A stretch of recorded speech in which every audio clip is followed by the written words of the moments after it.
Selamat mendengarkan podcast ini.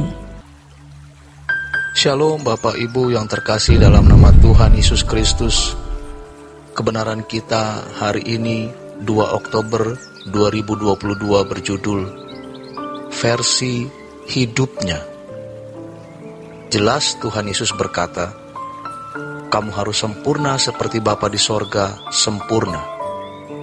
Ini rancangan Allah yang semula. Allah menghendaki makhluk yang diakuinya sebagai anak bagi Allah, di mana makhluk ini bukan hanya segambar dengan Allah, melainkan juga serupa.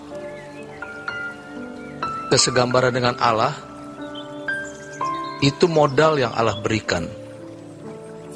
Tapi keserupaan adalah sesuatu yang harus diusahakan sendiri oleh manusia. Adam dan Hawa gagal, yang biasa disebut Adam pertama. Gagal. Tetapi Adam kedua, yaitu Yesus, berhasil.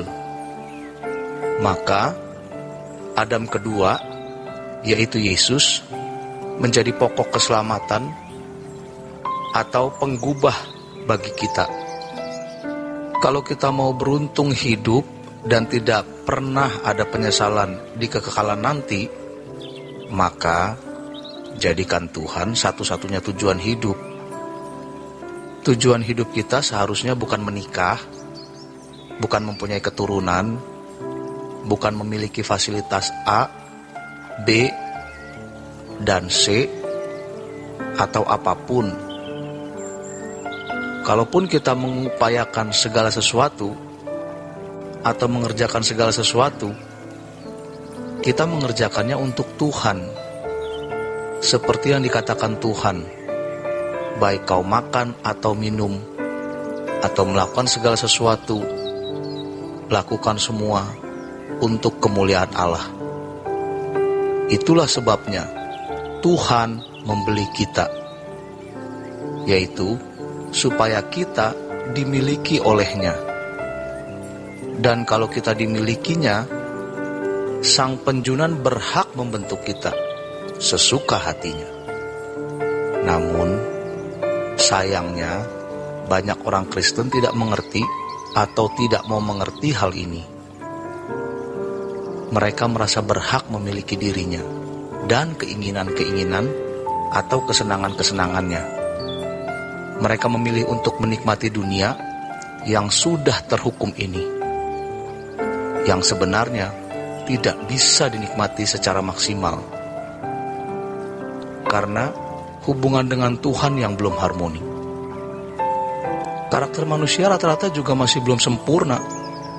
Belum lagi hubungan antar sesama yang tidak harmoni juga.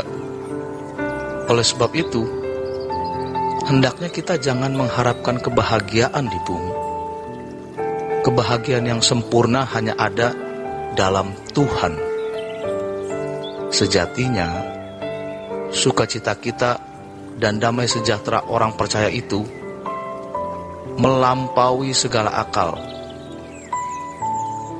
Itu pasti kita akan alami, nikmati, dan miliki kalau kita menjadikan Tuhan sebagai satu-satunya tujuan hidup kita.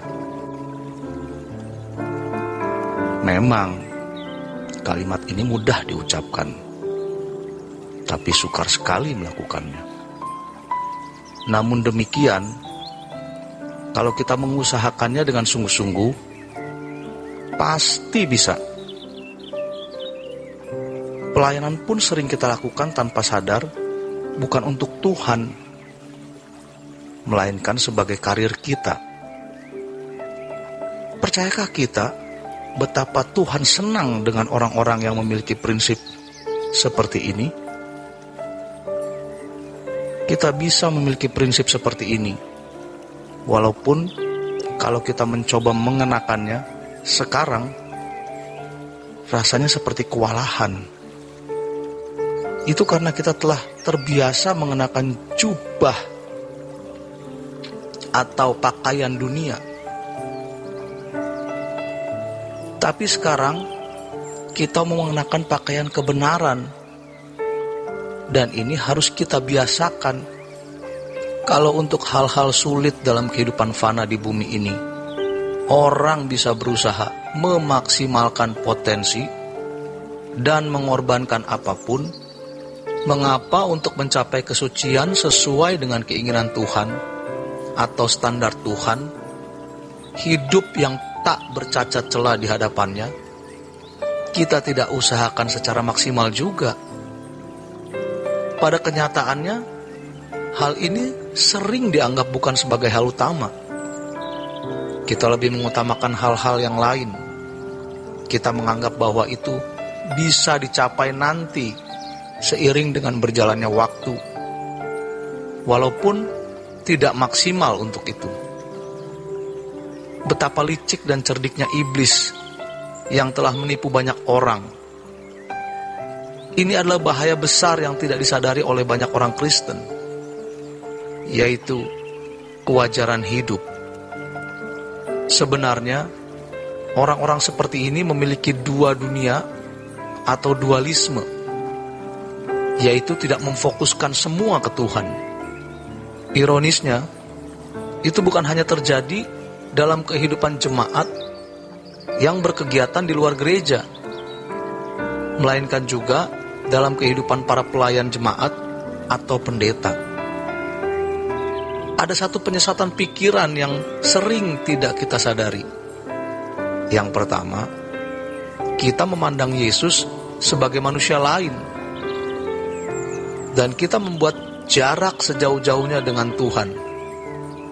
Padahal Alkitab berkata, dalam segala hal Ia disamakan dengan kita.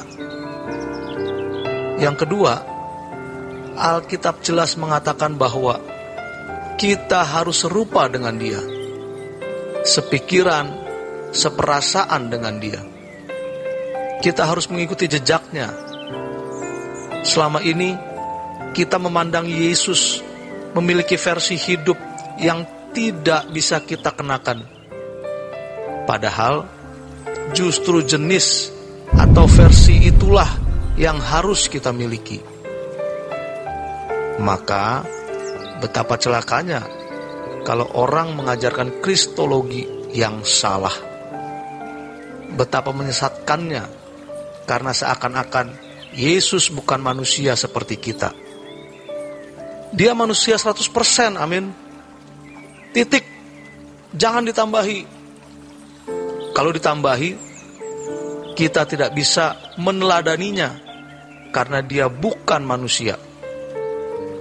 Oleh sebab itu Yesus berkata, seperti Bapa mengutus aku mengutus kamu. Beban yang Bapa berikan kepada Yesus telah Yesus percayakan kepada kita. Jika model atau versi hidup yang dimiliki Yesus adalah model atau versi hidup yang harus kita miliki, maka prinsip melakukan kehendak Bapa dan menyelesaikan pekerjaannya pun harus kita ikuti. Ia tidak mempunyai kepentingan apapun. Mengapa kita jadi manusia yang versi lain? Maka kita bersyukur karena ada sosok seperti Paulus yang berusaha serupa dengan Yesus. Ia adalah contoh manusia yang sudah lahir baru. Agama Kristen di mana Injil dimodifikasi sedemikian rupa telah disesuaikan, dikawinkan, dikompromikan dengan semangat zaman yang merusak kekristenan. Jadi sekarang kita harus berani mengambil keputusan untuk mempertaruhkan hidup kita sepenuhnya. Kita sudah terlanjur sampai di sini. Kita harus berani marah terhadap diri sendiri. Mengapa aku tidak mau mengenakan versi hidup Tuhan Yesus? Kita harus berani menyiksa diri kita sendiri dengan tekad dan janji untuk menjadi manusia baru sesuai rancangan Allah. Jangan mau dibodohi oleh pikiran kita yang mengatakan kamu tidak mungkin bisa. Kita bisa. Demikian kebenaran Tuhan hari ini. Selamat mengubah diri. Tuhan Yesus memberkati.